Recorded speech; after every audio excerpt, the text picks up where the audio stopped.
think we are live. What are the odds that we actually have a decent internet connection tonight? What's happening, everybody? Everybody's having a fantastic whatever day you're watching this. So, just recently wrapped up filming a kind of an old school video, going back to kind of the long form style videos. In this case, it kind of walks in the same spirit, value, whatever you want to call it, as the My Thoughts videos. This is kind of just me yammering on about back in the day roll racing, where I got my start with roll racing, not getting into any real details or anything like that, just talking about just the experience in general. A few cars thrown in there. You'll see it again. It's your favorite white noise, background noise generator, for the guys that want that kind of stuff. So anyway, checking in with you guys, seeing what's the greatest with y'all. Not a whole lot going on. Basically waiting for boost weather still. Is it December yet? I don't know. Fact of the matter is, it is still ridiculously hot, muggy, etc. Good old Texas winter. It kind of comes and goes as it pleases. So anyway, that's what we're up to right now. Kind of getting the car ready for January and February. We will see what the weather ends up looking like at that point. We're shooting for a number. Hopefully, we'll be able to cover a pretty decent number this year again, but I kind of already got my victory in, if you will. I mean, I was able to run a 1013 in what was in essence slack DA. So, I mean, it's negative 200, but okay, kind of splitting hairs a little bit. But the reality is that it ran a low teen. Well, actually, it's the lowest teen you can run. Now that I'm thinking about it. So it ran the lowest teen that you can run in a density altitude that was basically all but flat. So there you have it. It's kind of a victory in a way in that respect, because you never really know what you're going to get. When you're shooting for one of these numbers, it's all about the density altitude, and more importantly, it's all about them grains, y'all. And so what am I talking about grains? It's relative humidity numbers. If you're rocking 70% relative humidity with negative 1200 DA, that's actually not as good as 200 DA with like 47% humidity. It's weird how it works out like that, but that's the game that we're playing. So low DA, low humidity means that the car is going to really run good. And if we can get some of that, that'd be all right. Don't know though. I mean, like I say, every winter is kind of a grab bag. You just never really know. So, not to mention, you've got to have temperatures that keep the track high, but humidity low.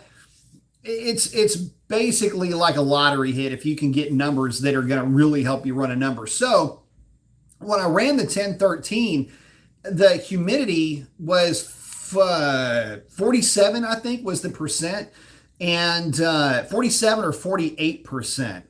Anyway, so that is really kind of what we're hoping for in January, but just with lower air temperatures. So we'll see.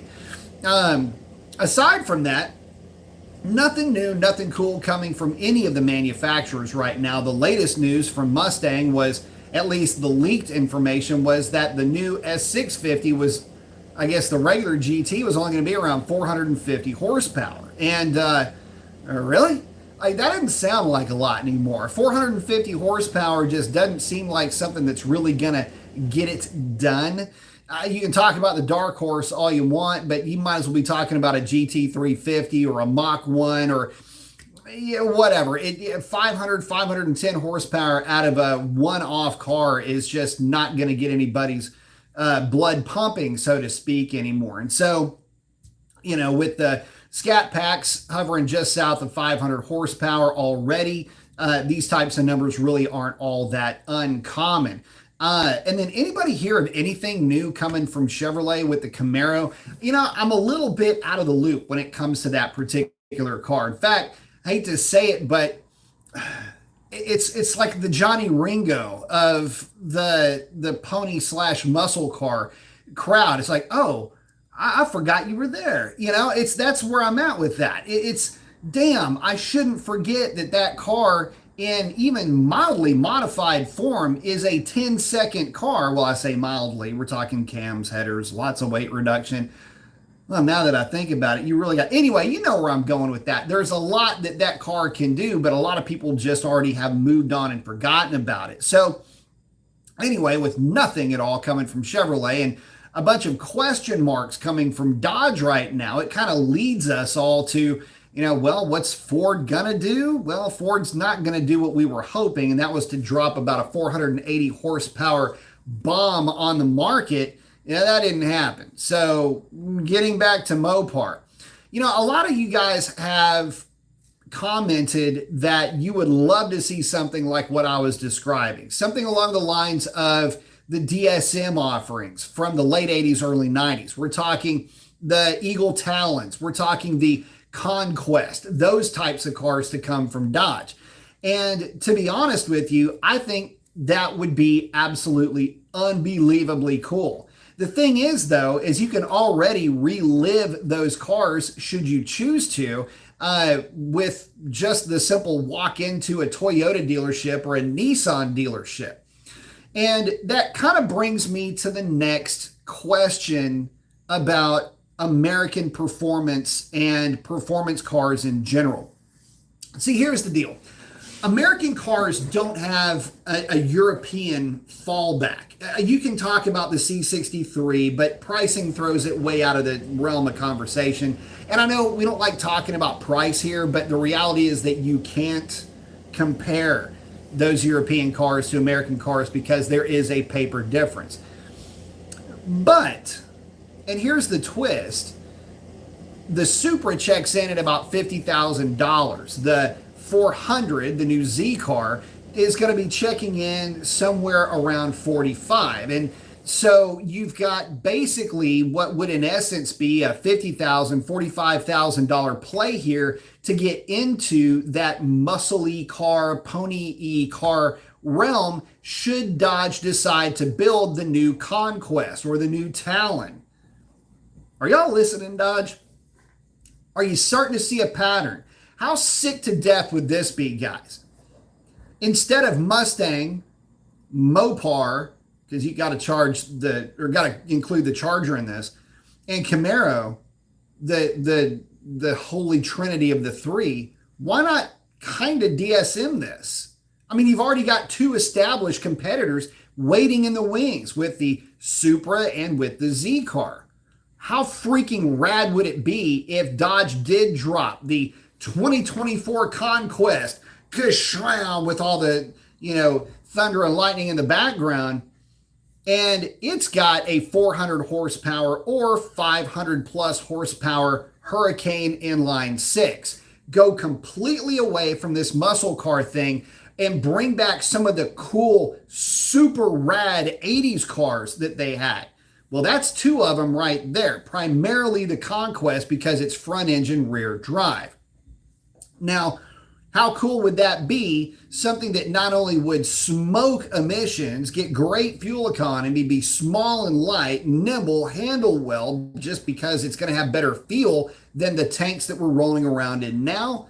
No disrespect, I've owned a couple. And, well, wouldn't that be kind of neat? I mean, this would at least usher in a new era of American performance, American sporty cars. And I think that that would do a lot for Dodge's image. And the reason why I say it that way is because Dodge has been doing nothing but putting out V8 Hemi-ish cars for forever at this point. In fact, if you look at how long the Hemi nameplate has been, well, I don't know, bashed over your heads, you'll come to find out that it's been this way for longer than the Hemi was an engine in the first place. In other words, that initial Hemi goodness, if you will, is just, it's kind of burned out. At some point, they're going to have to move on and move forward. And with the Hurricane inline six, it gives you a lot of things that you can play with, a lot of things that you could look forward to. There's already guys that have been modifying the Super for some time. I'm sure the Z car is not too far behind. I think it would be a cool new rivalry. Get Dodge back into the fight with the Japanese offerings, because you have to remember it's the last bastion of internal combustion. I mean, Mustang will still sit around, and of course the new whatever Conquest or what have you would be compared to the Mustang, but it would be a completely different powertrain, a completely different mindset. A Mustang, which, by the way, just help me to understand why the Mustang doesn't have the EcoBoost 3.5 liter in it. I have thought for years that the EcoBoost would be a wicked fit for a car. And, well, they kind of put it into the GT, but they never put it into the Mustang GT. I always felt that was weird. Just kind of an aside here, chatting it up with you guys. But you ever wonder that too? In fact, the S550, I thought that car was going to get that EcoBoost engine. I mean, I hoped. I mean, it was a speculation. I didn't really think it, but it was more like a, man, wouldn't that be cool type of a internal monologue going on there. Anyway, just some points to ponder, guys. Let me check in with y'all real quick, and we'll get rolling. Ryan's in, first in, saying, what's up, Professor? What's up, Ryan? Ardell's in. How you doing? Hope everything's good. Ryan saying, I want a new Stealth with a Hurricane 6 all-wheel drive. That's kind of what we're chatting about here. I'm talking about a bunch of stuff, actually. Matt saying, what's up, B? What's up, Matt? 39 degrees in New Jersey. Ah, yeah, y'all's track is closed till spring. The DA's really good up there, though, right now. Greg saying, going E85 on my red-eye Challenger. Very nice. Lots of guys going E85 with the new stuff. Keep an eye on fuel pressure. Think first saying, what's up, B. Mason? What's up? Don saying, good evening, Mr. Mason. Good evening, Don. Eric's in. What's going on, buddy? He's saying, howdy, B. 70 degrees and 85% relative humidity here in Florida. Hoping for some good air in the next few months, for sure. Marco is in. Saying, just bring a CUDA with a 426. Yeah, unfortunately, I don't think we're going to get that. It sucks. They're not even offering that as a crate motor. Robo saying his dad had a Daytona and a Laser. Cool cars. Crafts in saying hello. Oh, Lee's saying the problem with the Talon or Conquest maybe because they're still owned by Mitsubishi and by extension Nissan, and maybe don't want to spend the money on it. Oh, it's just a name. I mean, it's more of a concept, like the type of car. You know, it's something that's smaller, 6-cylinder turbo powered, something like that. But yeah, I mean, Talon, Conquest ish type of a car would be sweet. Starion, I mean, you can bring that name back. God, that would be sick. A Conquest. It would be cool as hell just to have the name. I mean, it's just kind of a cool name anyway. But Talon's also cool. Bring back the Eagle nameplate for it. Chuck's in. What's up, Chuck? Can we say, if they do put out a 500-ish i6, I hope they couple it with an HP 90, not the HP 70. Yeah. Ain't that the truth? Superstock saying, evening B, what's up, Superstock? Yeah, that's one of the weird things. You know, the HP 70, I don't know what's up with that transmission. But yeah, the 90 is definitely the way to go. Hey, if nothing else, you could always swap it, right? But yeah, no, how cool would that be? I mean, I think that if Dodge could come up with something like that, I know we're talking about this as, you know, though they're listening, but the reality is that the market is going to be ripe for a car like that. If you've got to get away from the Hemi, if you've got to get away from that portion of your heritage, if you will, for marketing's sake, there is a legacy that is there just ripe for the picking. So, you know, it's a shame that there's not more talk about this really running around out there. And, you know, the EV thing is getting, in my opinion, it's getting a little bit tired. There's so much content out on YouTube alone that is talking about EVs and people's experiences with them, and they're not glowing. I mean, and again, you guys have heard me talk about EVs. I'm kind of a fan of EVs in the right theater, if you will. But in general, I mean, I don't see them as the answer to questions that nobody's answering anyway. So if they being Mopar are going to hang on the EV thing and just wear this Hornet thing out, I think they're kind of missing the point. They're missing the boat. There is a market out there, and it would be a growing market for something that is cool, still a retro theme, but would give Dodge a little bit of a facelift just in general. You know, one of the issues with Dodge is, despite all of the rock and roll music and sideways tire sliding and everything else, to some folks, Dodge is their dad's brand. You know, it's kind of turning into that. I mean, you got to think of it like this. The Challenger, the LX platform, is going to be 15 years old. Well, the model year is 15 years old now. So 15 years is a long ass time for a car to be continuously produced. And you know, the Hellcats are coming up on, golly, in just a couple of years, they're going to be 10 years old. And in November of 2024, my car will be 10 years old. That one right there, 10. Holy crap. So it just gets back to the whole idea of how to keep the brand fresh, how to keep things moving forward in light of some of these EVs. VA's in, say good evening, V. Good evening, V. Car Wash checking in, saying, hey, B, Erie, Pennsylvania checking in. Pedal Commander for the drag strip, Challenger 1320, yay or nay? I'll tell you what, I like the Pedal Commander for a couple of reasons. The first reason why I like the Pedal Commander is because, in my opinion, the car should be optioned with that from the factory anyway. There should be an ability to either chill out or spice up the driving experience. It's there. It's an electronic throttle. There's no reason why you can't do that. And to be able to do it on the fly. So there are guys that will run Pedal Commanders on the drag strip. What you're basically doing is you're just taking some of the slowness of the throttle body out for the first about inch or so of pedal throw. Guys with 6-speed cars apparently really like them.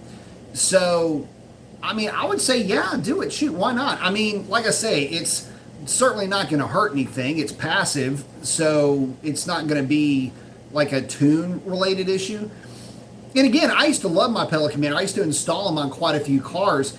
And what I liked about it, I had one on my E63, and one of the cool things that I liked about it in my own personal car is I would dial it back. Like, say my wife and I are going on a road trip or whatever, I could dial that thing back, and the pedal ramp would just be kind of chill. You could still get to wide open throttle, but like from your point of view, it would start out slow and then ramp up to where the very last bit of throttle was actually wide open throttle, but it was pretty chill before that. But you could make it more aggressive, and it would be really arced up to where you're at full throttle basically by 3/4 throttle input, and then the rest is just more wide open throttle. It's not going to open anymore. So in that respect, it's like it is shortening the pedal throw for wide open throttle, which is kind of cool. Think of it actually like this. Like if your pedal is going like that, it's actually just kind of shortening the curve in this direction, so you can see a bit of a bow in that curve when you would plot it out. It's good stuff. I like them. And again, I don't see a reason why these modern cars don't have pedal sensitivity settings, if you will. So I would do it. Jay saying, hey, it would be cool if Ram made a small truck and put the inline six in it. Yeah, why not bring back a Durango nameplate? Put the inline six in that thing. Again, how cool would that be? Or I'm sorry, Dakota. Sorry, I said Durango. Bring back the Dakota nameplate, and I think something like that would be super cool. You know, there's room to make it awesome, and that's the thing. There's okay, so let me kind of bring it back to this. You know, when I was putting that, it's kind of, again, it's a long form video that I just got through filming about, you know, just how I got into roll racing back in the day, and it's basically story time. It's not really an anthology or anything like that. It's just me yammering on. It's a long form video that I'll put out. I'll probably drop it tomorrow or something. No editing. I mean, it's an old school video, like it kind of like a My Thoughts, but it's like 15 minutes long or something like that. Just me talking, generating background noise. But one of the cars that I mentioned in that video is the Supra. And what is so funny about the Supra is that there's no more iconic car in modern car culture than the Supras. And there ain't a V8 to be found in any of those cars. So the inline six can absolutely be super cool, and it offers up something different. And I think that if Dodge can do something that walks in that lockstep, I think they'll be cool, or they'll be good. Another cool car that I didn't mention in that video, just because I wasn't going to get into the roll racing cars individually, I may just kind of focus on that for future videos. Like there was a couple of SRT4s that were really nasty. There were a couple of Civics that were really nasty. Obviously, Supras ruled the roost. As long as one of the Vipers didn't show up and wreck that little kingdom, the Corvettes were always really scrappy in there. So, and I'm going to talk about different combinations. I think I might do that. It might be kind of fun to throw it back old school a little bit and talk about some of the combinations that you would never see at a drag strip, but you would see on the street roll racing, because we kept getting kicked out of drag strips and invited to never come back with that car on many occasions. But anyway, you know, you can make that engine and a car like that legendary. All you got to do is make it, build it, and set it out there. And because it would, again, have better fuel economy, you could actually hybridize the thing and make it even nastier still. HP makes transmissions that are set up for the axial motors in the transmission. So, I mean, why not? It's something that you absolutely should do. So, anyway. Carzilla's asking, do I think we will have a 2024 Challenger? Yeah, sure. I mean, we probably will have some that might make it through. I don't know. Here's the thing. If we do, it won't be any different than what we have now. And that's, I mean, the biggest issue for me. I don't know if they... Does it really matter, honestly? Let me put that question another way. How would it matter if they made a 2024 Challenger that's the same as a 2023? Would you be more inclined to get the 2024 because it's the last year? Maybe that's an attraction, but they keep telling us we're not going to get the 2024, but then there's rumors that we still may get Challengers into 2024, and that the Banshee could be being built right next to, or concurrently, I should say, not right next to, that's a little bit too literal, but could be being built concurrently with the last year of the Challenger and the LX platform in general, which would be 2024. I've heard both sides of this. I've heard both rumors. To me,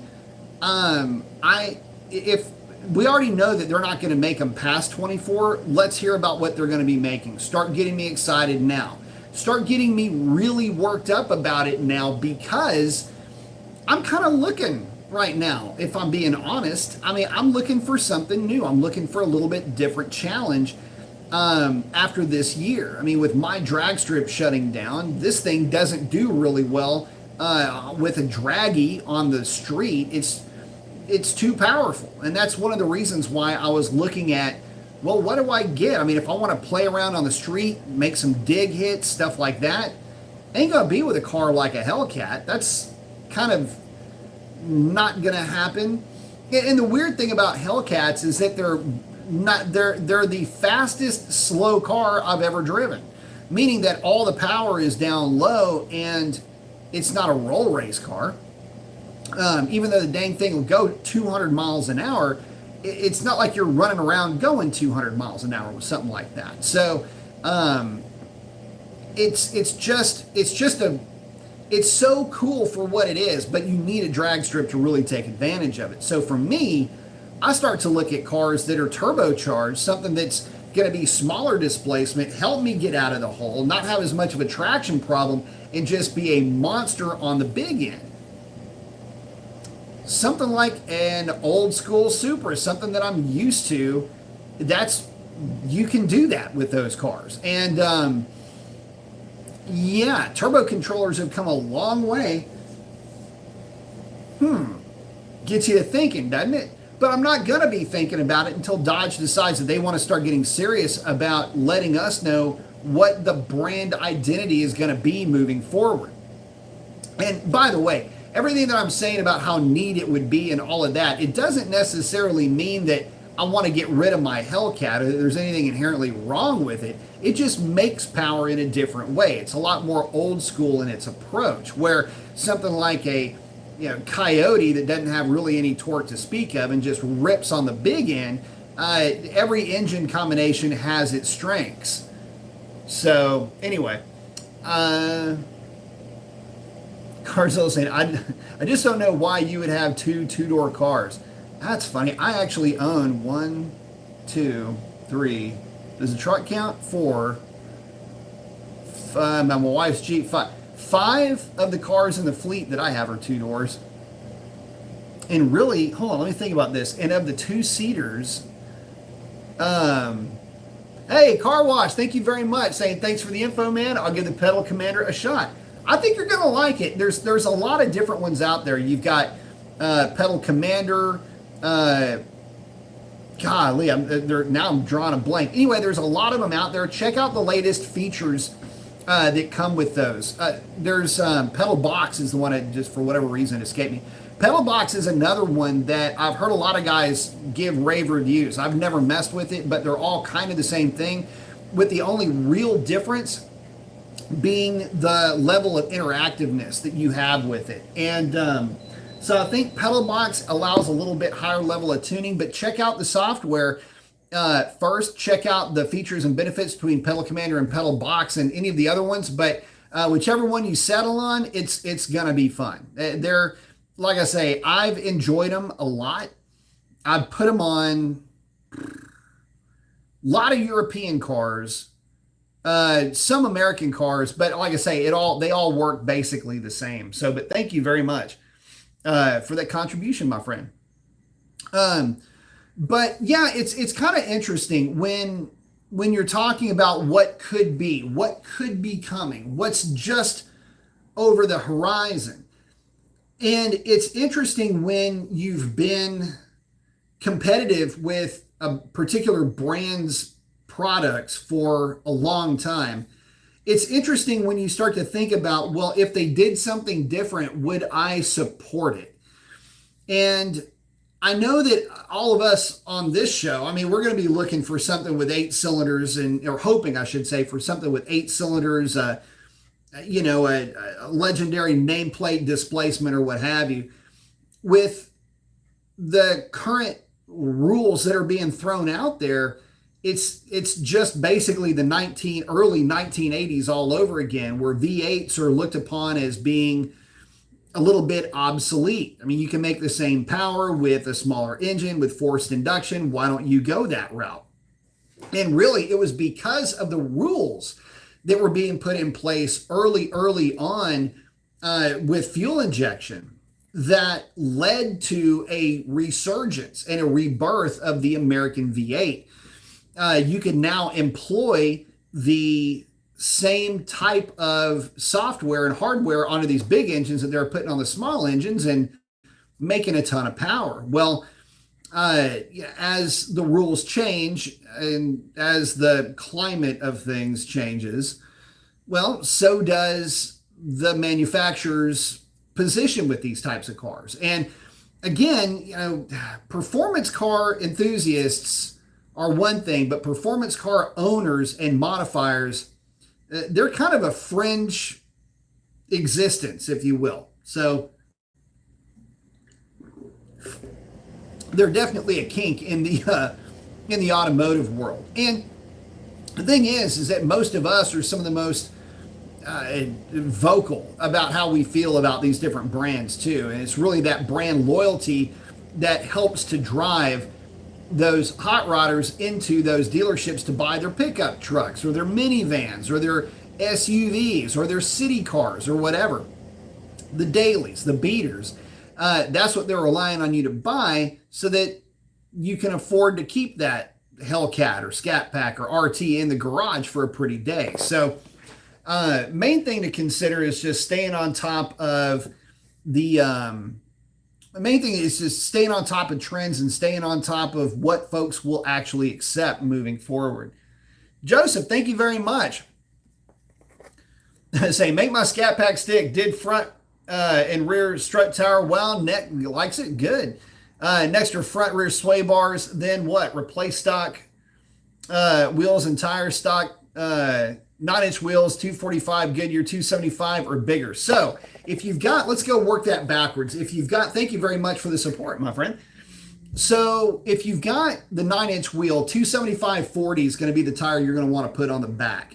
Probably not the best fit for the front, but they do stick pretty good in terms of just dead hooking. Not that they're bad for lateral, but I would probably stay with the 245 up front because they're not really hurting you from a lateral point of view. And they're lighter. As far as replacing your stock wheels and tires, I would probably go a minimum of 9.5 inch. But again, if you're looking to really get the car to hook, go with a set of replica 10.5s. And if you've got a, you say you got a Scat Pack, I'm guessing that's a Challenger. Definitely go with a set of Nitto Tri-5 Rs. Those are really good tires. From just being a tire perspective, it'll hook, but just be careful with those things in the wet. Again, the more you start going in the direction of traction, in some cases, the more that you will start to lose in terms of wet weather performance. So just keep that in mind. Other good tires, obviously the Atturo AZ850, believe it or not, is a really good tire and they're cheap. I use them on the fronts. I've always had them on the fronts. They're used as a set of, or were being used, I should say, as a set of loaner tires for the dyno. So anyway, just really good stuff all the way around. I go that route. Again, 275/40, always a good idea. But the sway bars, obviously you're looking more for lateral. That's always a thing. I know a lot of the Scat Pack guys, the guys that do open track events, will use Hellcat front sway bars. They are heavy, but they're extremely stiff. So possibly a good direction for you to go in with that. The rear sway bar, I wouldn't bother with it. It's a nightmare to swap out, and it's just a it's not worth it. You can swap out your front sway bar in no time flat, and there's really not an imbalance between the two to go from a Hellcat front sway bar or go from an RT front sway bar to a Hellcat front sway bar. You will not find an imbalance there at all. The car will absolutely handle better. I mean, it works for Hellcats, right? And I know, again, a lot of the guys that do the open course, closed circuit racing, or at least take their cars on those types of tracks, go to those venues, they'll go that route. So, and I know it's not really going to hurt anything. So I just got to be putting a Scat Pack sway bar on my Hellcat. So there's that. And Tad saying he's had good luck with the Firestone, the Firehawk Indy 500s. That's been a real popular tire for these cars too. But yeah, don't worry about the rear sway bar. Again, you have to drop the rear cradle to do it. It's a flipping nightmare. Just don't do it. So hopefully that helps you out. There's no hard parts really other than that I would really even consider. I mean, control arms, camber arms, things like that, trailing. There's no real reason for it. I have run the BMRs before. They seem to help a little bit ish, but I mean, really it's more of a tire pressure play than anything else. Getting the car to hook is really going to take a tire, and then the rest of it is going to be, I put it to like this, the rest of it is going to be more setup for the car. Put the heavier front sway bar on the thing if you want it to hook laterally better, and then for traction, I'd probably just go 275/40s in the rear and call it good, honestly, if the straight line is really what you're looking for. And again, just so you know, the drag radial, the Nitto Tri-5R, it's a drag radial in compound only. That is not really to be mistaken for like the Mickey Thompson ET Street. It's ET Street SS. It's not the same. It feels like it's stiffer. It's more like a daily driver type of a tire in terms of handling, like just normal street handling. It just has a lot softer compound, but it also has a lot smaller, shorter tread depth. So again, just something to consider there. Joe's saying he already has the front and the rear, talking about that sway bar. Man, I'm glad I'm not the guy that had to do it. That would be a pain in the ass. But good. I mean, then you're even better, even more invested in it. So, oh, he's looking at the Michelin P4s. That's, I mean, go. That's a good tire too. It's a real good tire, actually. But again, it just depends on what level you're really looking for. If you just want to be able to tear stuff up, get the Aturos. If not, if you are really legit wanting the thing to handle better, then yeah, go with the Michelins or 888s. I mean, that's another way you can go too. And if that is the case, then get you a set of stock Hellcat wheels, and those are usually pretty cheap. And throw the 888s on those, and the car will handle well. Like I say, there's a handful that run out at Motorsports Ranch, and that's kind of the setup most of those guys use. And I mean, they have no problem running with Mustangs, Camaros, or anything out there. In fact, it's good luck hanging with one of the Mopars coming out of a corner. They rip in that respect. So, let's see.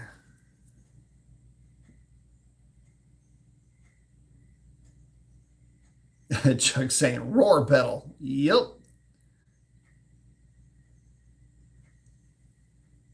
Oh, Carzilla saying, oh, without having the four-door Charger. Well, the thing is, Carzilla, you got to remember something, man. Sedans are really out of favor. I mean, you've got the 300 and the Charger, well, have him now. You've got the 300 and the Charger, and this is in a market where really only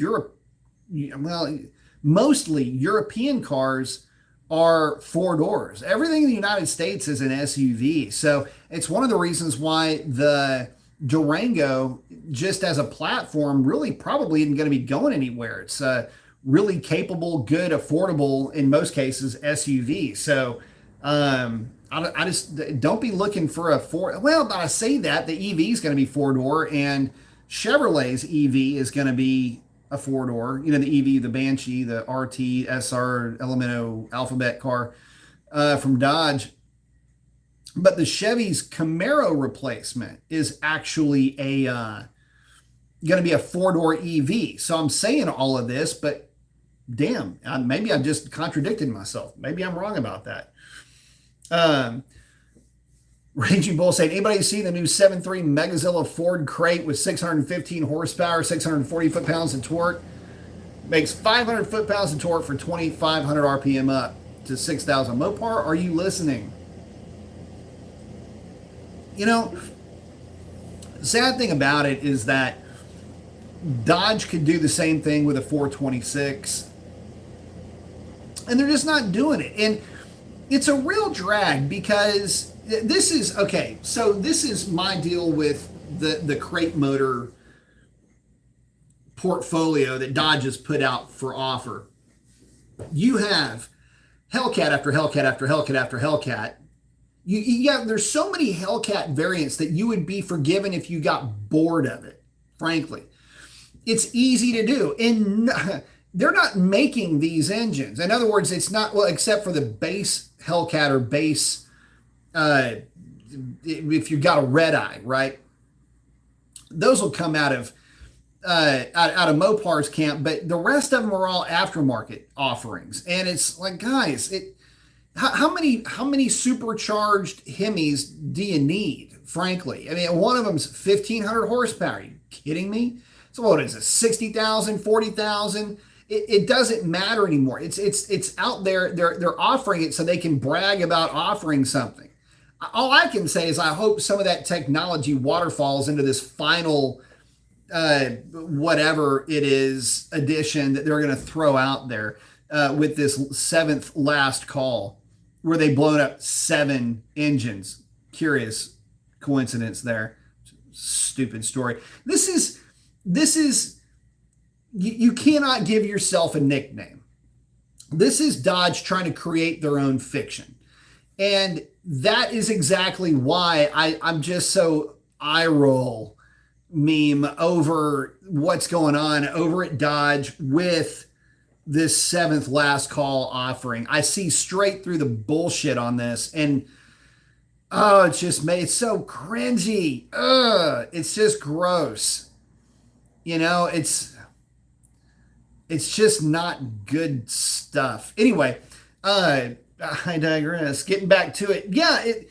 So you've got all these Hellcat offerings. The only naturally aspirated offerings that they have that are really even worth talking about are the stock 5.7 and the stock 6.4.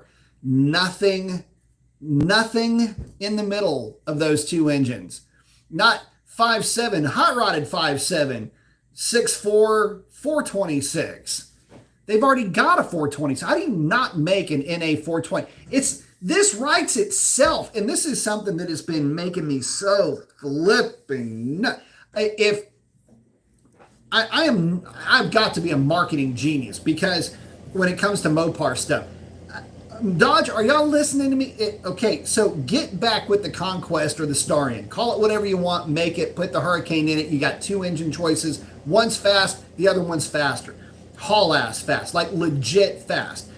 Next, and do the smart thing. Put out a flippin' 426 NA for people to buy, and make it an iron block and an aluminum block offering, because that's the right thing to do.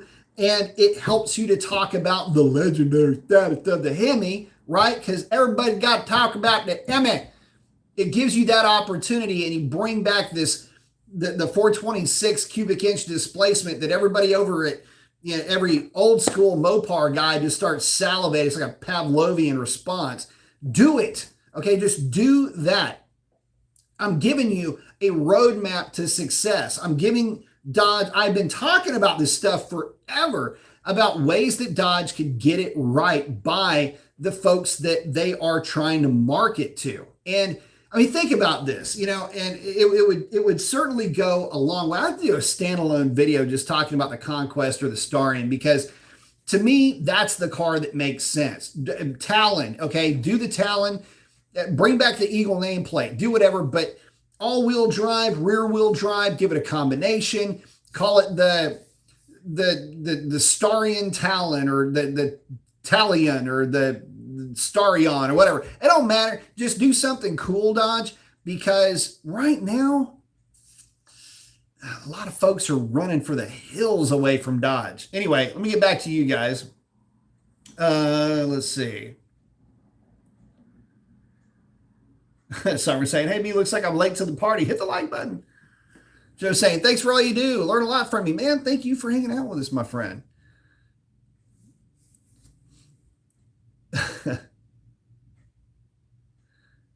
Sovereign's liking the 2-door stuff. No Average RT saying, what up? Tuning in late. You have to rewind and catch up. Yeah, there's just kind of yammering tonight. Nothing. Really not talking about. I'm leaning more into wanting to have Dodge make a Starion, but I'm probably gonna have to put a video together just specific to that. So I'm saying to all the new viewers, welcome to B's Corner. Thank you for hanging out, y'all. That's a faster, fastest. Yep. Someone's saying it looks like it might be a cool idea for the 6 to make it to the Challenger. Listen, let's say that were the case. And let's say that there is a, hold on. I got to muster up the words here. It's like ripping off a Band-Aid. I'm stalling right now. Let's say that there is an inline 6 powered Challenger, Charger, whatever you want to throw it into, or both. How would you feel about the car then? I mean, now walk with me here, fellas. You got a heavy ass car, and your heavy ass car is being powered by a 400 horsepower or a 500 horsepower engine. Starting to sound familiar, right? So there's nothing unfamiliar about the power output of the engine from a max standpoint from one engine family of the Hurricanes to the incumbent, if you will, in the Hemi. So there's no real difference there. And of course, no Hellcat variant really to hang on to unless we start talking about hybrids. Now, hold on a second now. Think of it like this.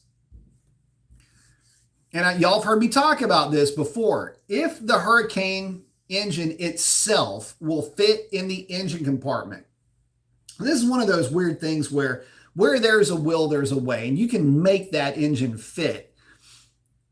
But if you fit that engine in there and you can hybridize that thing with about another 100 horsepower and 150 pound-feet of torque through a hybridized transmission, think about how fast that car would be. Think about how strong that car would be. And it starts to click off and tick off a lot of check boxes for Dodge. Namely, number one, it's an existing platform that's simply modified. Saves a lot of money there. Yes, it's heavy. Everybody knows they're heavy, but the weight does a lot of good for ride quality, and they're just a good-looking car, so why kill it when it's kind of kicking everybody's ass? It gives you an opportunity to more or less beta test some of the technology that you're already working through in a different platform. Not that you would be worried about it failing at all. It's just you got to get units out there. You need to have, from a mechanical design and engineering point of view, you need to be able to put that into a car. But from an R&D and from a quality control point of view, you need to be able to assess what that platform is going to act like in real life. Here's a perfect opportunity to put an engine transmission combination into a vehicle and have it make, a significant number better than what its engines are that it's replacing. In essence, you would have faster than Scat Pack RTs and near Hellcat fast Scat Packs. It's like bolting. If you were to put one of those axial motors, or is it radial? I think in this case, it's actually radial. I misspoke. It's a radial. Axial is where the motor's in the middle. Radial is where the motor's on the outside. If you're to put the radial motor in the transmission that's making 100 horsepower, 166 pound-feet of torque, that is a root supercharger. Okay? That's how it puts power down. Except in this case, your root supercharger is really a radial motor that goes right in front of the torque converter in the transmission. Right in back of the torque converter in the transmission. So it can absolutely be done, and it would be sick to death. I mean, real talk, y'all. It would be humbling for a lot of folks with internal combustion engines if the hybrid version of that is out. And you could always do 400, 500, 500 hybrid, or you put the hybrid in anything, really. But I guess the point that I'm really driving home here is that we've got to see something, because Mopar fan is a little bit different. Mopar wants the power. Mopar guy is looking and expecting to have power that is delivered in a certain package. Mopar guy today is used to and has become accustomed to instant torque. That initial hit right off the line, that's what makes these cars so much fun, and what makes them hell to deal with on an actual drag strip when you put it on a drag racing wheel and tire combination. You can't catch them, and if you do catch them, you're catching them on the back half of the track. Don't even mess with the Mopar in the 8th mile, by the way. So how cool would that be? And you could promote it as the next generation of muscle. This, the cyborg, or whatever you want to call it something cool instead of hybrid. Call it something like, I would say, a cyborg or whatever, something that's really kind of out there and different, get people to thinking about it a little bit differently. That's what I would do with this, because if it's put together in a package like that and marketed as such, then you're going to win over V8 fans pretty quickly. If not, I mean, the other thing that it does too, okay, so let me just keep going with this, guys. Roll with me here for a minute. So you say, okay, well, you could hybridize a V8. Are you sure you'd want to do that? Think about it like this. Let's say you hybridize a 5.7. It's the same power, right, as the Hurricane.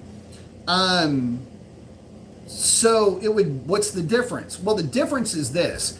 The Hurricane engine as a whole weighs significantly less than the 5.7. The radial electric motor weighs about 60 pounds, give or take, at most 90 pounds. The battery pack for all that weighs like about 100 pounds. So you're looking to add 200 pounds to the car.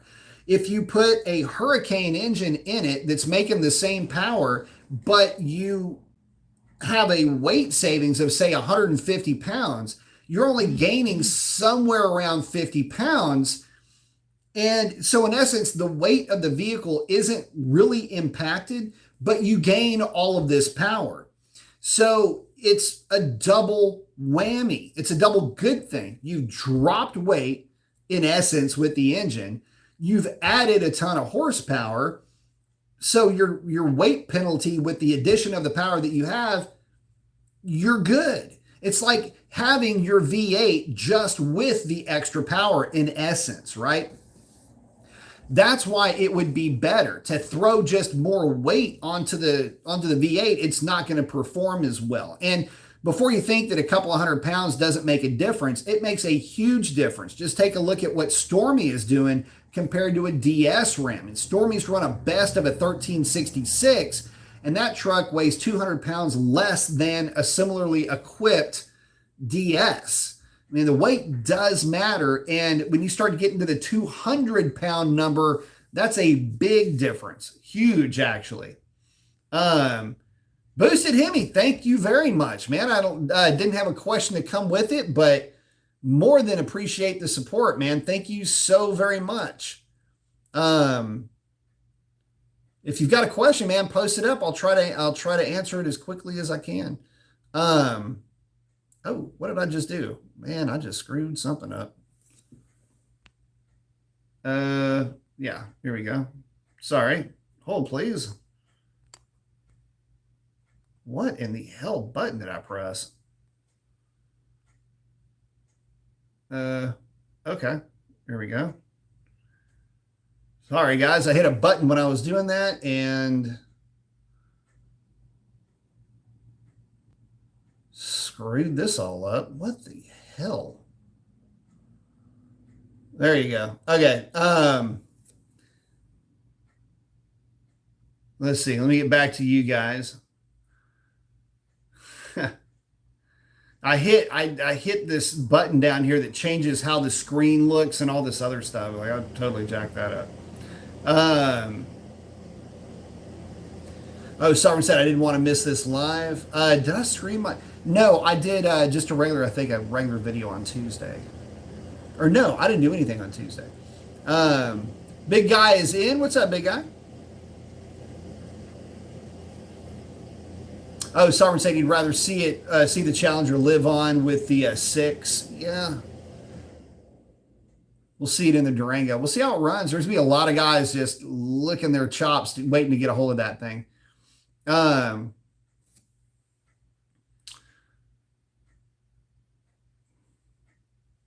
oh, big guy saying the unsubscribe glitch is still going on with my channel. Oh, that's no fun. Um, that is a weird thing. I don't know. I don't know a lot about that. Hopefully, I don't have that problem with mine. Um, oh, Sovereign's concerned about the reliability. Yeah, we'll see. I mean, a lot of folks are worried about that. Anything can be engineered through. Uh, any issue can be engineered through the system to work. I mean, it's we'll see. I don't know. It's supposed to be pretty stout, but the proof's in the using. You know what I mean? Sam saying he's kind of wondering if a Durango RT is worth the hype. Between that and a Grand Cherokee with a 5.7, from what I gather, a cam and larger exhaust might be a good combo. Yeah, it just depends on what you're going for. Sam's asking, is that a six-pack of Coke behind me? Yeah, it sure is, as a matter of fact.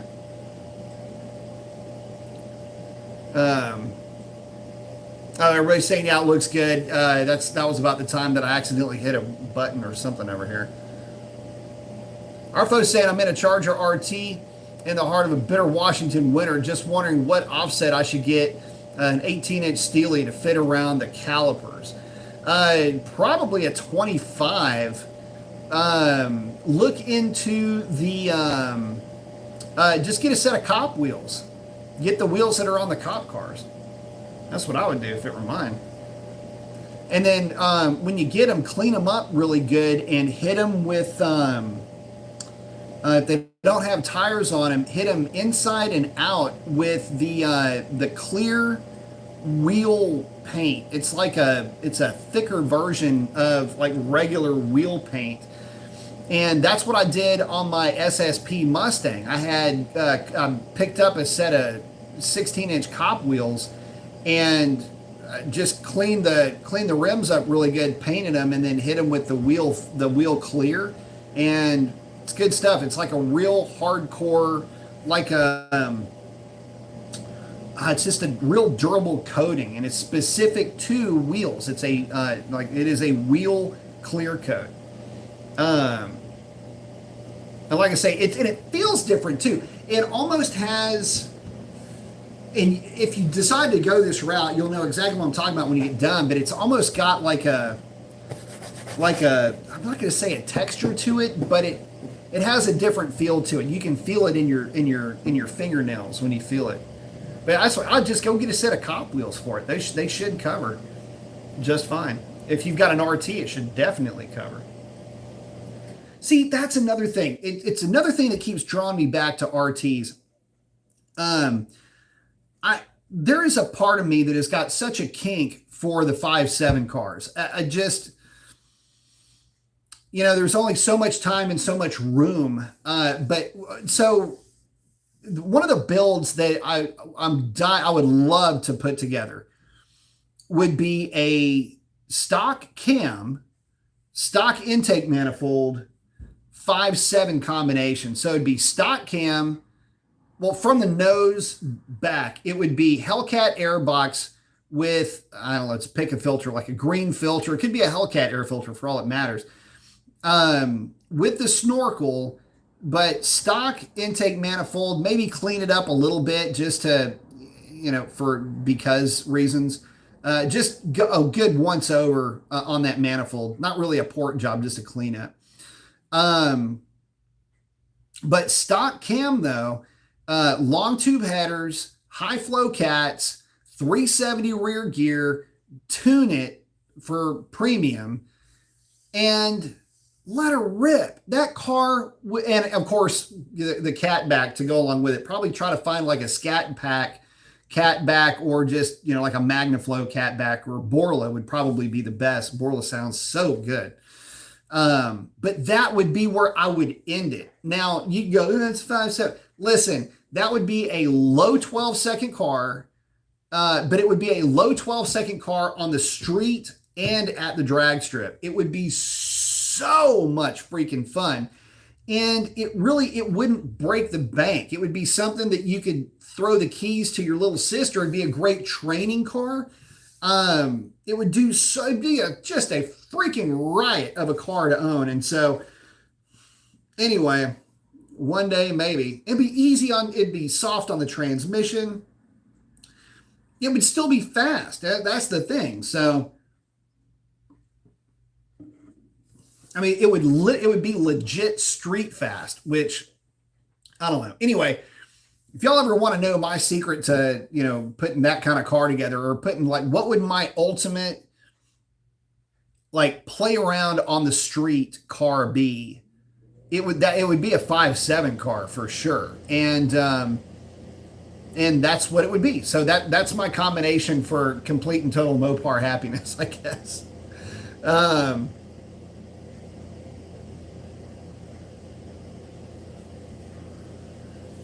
Arvo saying that, or just use the stock wheels and bite the rope on $1,200 20-inch snow tires. Nah, man, listen, if you've got an RT, you've got the smaller calipers. Like I said, I'd just get a set of stock cop Steelies for it.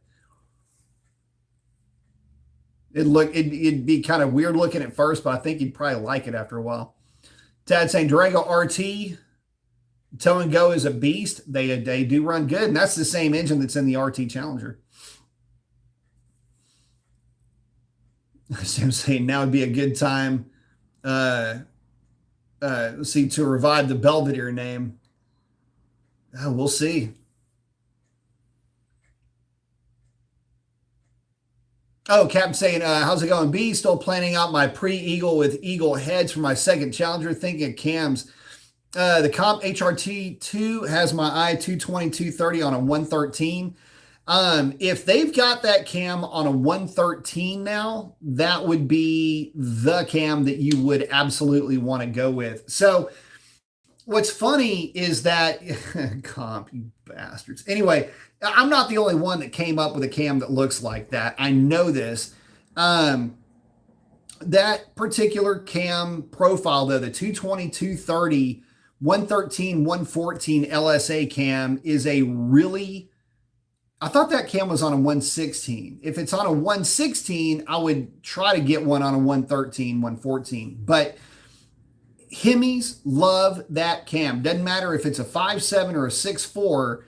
That's kind of the go-to cam. So, yeah, I mean, I'd say let her rip. Saying, oh, it's going to be painted old school Chrysler blue. Love it. Let's see. I don't know what you're trying to say there. 245 or 345. So I'm saying, imagine seeing a Hemi in the Smithsonian like 100 years from now. I don't know that I'm going to be around 100 years from now. Oh, Jim's in. What's up, brother? Saying the cop wheels are what I use on the 15 Charger RT for winter tires. Yeah, that's what I would do if it were mine. So, yeah, prayers for better weather down here, bro. What is up with 80 degrees, man? And Santa's going to be making soup at this point. This is awful down here. I mean, it's nasty outside. But yeah, as far as like, I've been really wanting to put an RT combination together.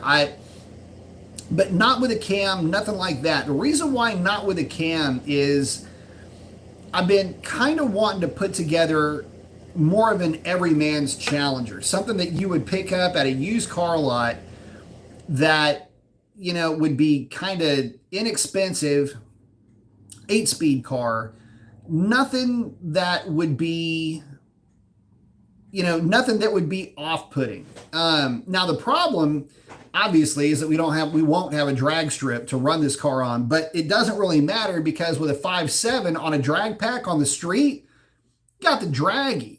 And so having a lot of fun with that with little Miss Stormy out there. So, I don't know. I just think it would be a lot of fun, and I don't think the 5.7 gets enough love.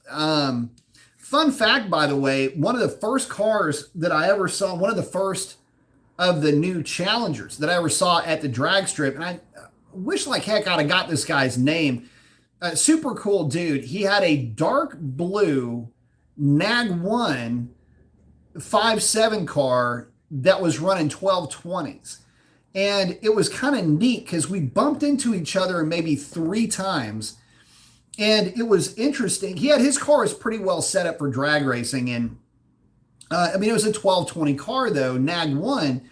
And when I had Shalandra, I mean, he would just rip me apart coming out of the hole. But I would typically reel him in, and it would be a pretty close race at the top end of the track, with me usually catching him and passing him at the very end of the track, but not always. And that was me at full weight with drag radials, just the regular Nitto Tri 5 drag radials, matter of fact. And he had a drag pack, some lightweight stuff, different converter. He was a pretty well set up car, but it didn't really matter. I mean, the dude was running 1220s. And so, and then the guy just quit showing up at the track. I don't know whatever happened to the guy. Cool guy, though. Kept saying I love his small wheel, big wheel tires. I got the OE Demon 18s. Nice. On my SRT8, and the other Challenger will have a NASCAR style 15s. Very cool. Oh, no average RT. Yep. Saying I ran 1214 with headers and a tune with open 307. Very nice. It can be done. Yeah, that's screaming. Sam saying it's 50 degrees here. Yes, that would be nice if it was 50 here. I'd put it to you like this. It'd be nice if it was 50 degrees colder here. I mean, it's been 80 degrees, almost 85. Oh, Sovereign saying the 345 referring to the 5.7. It's kind of what I figured. I think the first one said 245. Maybe going to mistype. Yeah, so, looking into different combinations, different, what are the plans for the future type thing. Man, I don't know. With the drag strip shutting down, the nearest drag strip, and no Sean Connery walked in. The nearest drag strip is going to be about an hour and a half away. In fact, it's exactly an hour and a half away. So that's like a destination trip for me now. But I can always run an 1/8 mile. So there's an 1/8 mile track that's pretty close. And I actually like running. I hem-haw back and forth with 1/8 mile, but if I'm just going out to goof off and have fun, I mean, I'll play with 1/8 mile. I'm really not, I don't get too worked up over 1/8 mile versus 1/4 mile anymore. Sovereign saying, yeah, you heard about HRP. Yeah, it stinks, bro. But you know what? It is what it is, man. Who knows? Maybe somebody will open one up in the next 3 or 4 years. That'd be pretty sweet. Not the Motorplex. No, that's Houston Raceway Park. Motorplex looks like it's still rocking and rolling. So that is a good thing. But, well, guys, listen, this will be a little bit of a short show tonight. We're about an hour in. And I do have to wrap it up. I'm actually going to be working on the car. So I'm going to be nut and bolting that thing. Maybe I should do a video with that. So we're coming up on January. Moparmageddon is about to hit. And so now is the time where I start really getting serious about nut and bolting and doing everything to the car to get it ready. So it's kind of funny. My wife's on me saying, it's not even a month away. And I'm like, yeah, it's a month away. That means I got to do all of this stuff and I only have a month to get it done. So, yeah, top tip for you guys, listen, you guys are coming up on boost weather, maybe. If you are, make sure that you're going through your car, check everything. Don't take for granted that everything is just good, because that's not always the case. So what I'll be doing is I'll be going through and checking and making sure that basically everything is torqued down and everything's ready to go. Again, you just never know. And you put these cars through a lot when you're running them at the track. So And again, this year, man, the weather is kind of strange. I've kind of already got my victory a little bit. It ran a number that I did not expect it to run this year. It went a 1013 and basically flat DA. I I didn't think the car was going to cover that number. It did. And so, and this is the thing, the cars run really strong numbers, but it's really hard. And Jim's on here, so Jim will know exactly what I'm talking about. For us guys that are, trying to get the most that we can out of a certain combination, you always get into the density altitude back and forth thing. And what I've tried to do is I've actually purposefully took my car to the track and wait, just sit there on a day where I could kind of guesstimate what the DA was going to be. And, I've taken days off from work to go to track rentals where the DA was flat to try to get a number out of the car. And the cool thing is that, again, it was negative 200. One run was negative 187. The other one was negative 200. Kind of close. It's like, but it did cover that 13 and a 15 in kind of higher DA, but kind of crappier air grains. I still don't know how that flipping works with relative humidity and grains being so high when it was actually a really anyway. But it covered okay. So the reason why I was so worked up, I said I was going to shut this down and I haven't done it yet. So the reason why I was so worked up over the fact that it ran the teen in more or less flat DA, like you got about 200 foot, like, it's kind of close, the reason why I was kind of stoked about that is last year before the car went in 08, I went a 10 and it was like a lottery hit. I don't even know how I went a 10, but the fastest the car went before that was the 1012. And it was a 1012 with a 7 and the DA was like negative 1,000 or so. I forget what it was. Anyway, fast forward to this year, and I kind of did it without having as much density altitude. It was kind of flat, kind of not DA, but if you're in the business, you kind of know what I'm talking about. And so that was the number for me. I was like, man, I kind of already covered this number. I'm pretty happy with it. And the car is running really good. So right now I'm just keeping the thing running. I recently changed the oil. And then I'll go back through and just basically put hands on everything and make sure that nothing weird is going on. It'd be my luck the day of something funky ends up happening. Plus, we've got, I forget what the date is. What is it, the 10th? There might be a couple of really nice, really pretty days coming up leading up to into Christmas where I got to make sure the car is ready to run if we have openings for a really pretty day on the track rental, so I can at least try to get another 10.0 out of the car. I think it's got it in it, but we'll just have to, now we're just playing with Mother Nature. So let's see.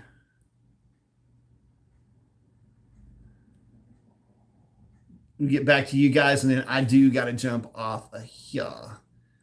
Everybody's saying ADOs. Oh, Tad's saying, hopefully I'll be able to dip into the 7s. That'd be that's a quick car. In the 8th, best time so far is an 8.0 at 91. That's getting after it. Derek's asking what cam works best for a FTI 3200 stall torque converter.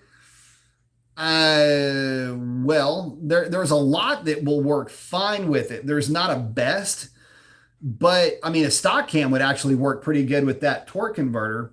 But you would want something, again, in that 220, 230 range, whether it's a 5.7 or a 6.4.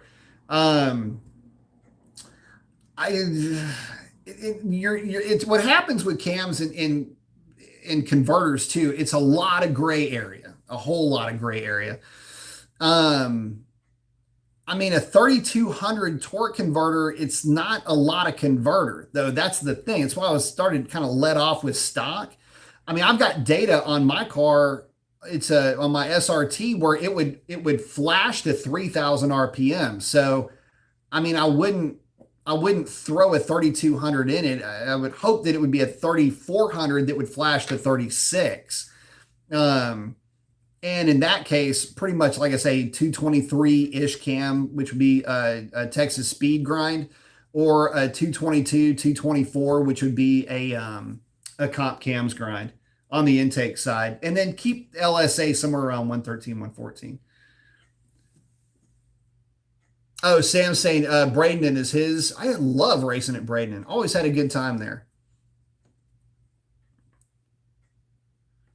Dale's asking about 305s on the front of a Scat. No, it's a waste of money to put 305s on the front of a Scat. Derek's saying, his 14 Charger ran 1255 at 107 with only shorty headers. J2 with drivetrain 391 gay trag. That'd be a fun car. 3,200 stall torque converter. Tom from HHP. I know Tom well. Demon Springs, drag pack, cold air. Yep. That's a fun combination, I'm telling you. Model's asking, do I think Ferrari or Lamborghini should make more affordable versions? No, absolutely not. Sovereign saying there's a Lotus. But with that, guys, I do need to wrap it up. I got to go get dirty. So listen, y'all, get out there and do something cool for somebody. Chances are they need it way more than you know. We'll catch y'all on the next one. That is a wrap. Thank y'all very much for all the support, guys. Really do appreciate everything you guys do. Cannot say thank you enough to you guys. And with that, we will now catch you on the next one. That's a wrap. Adios.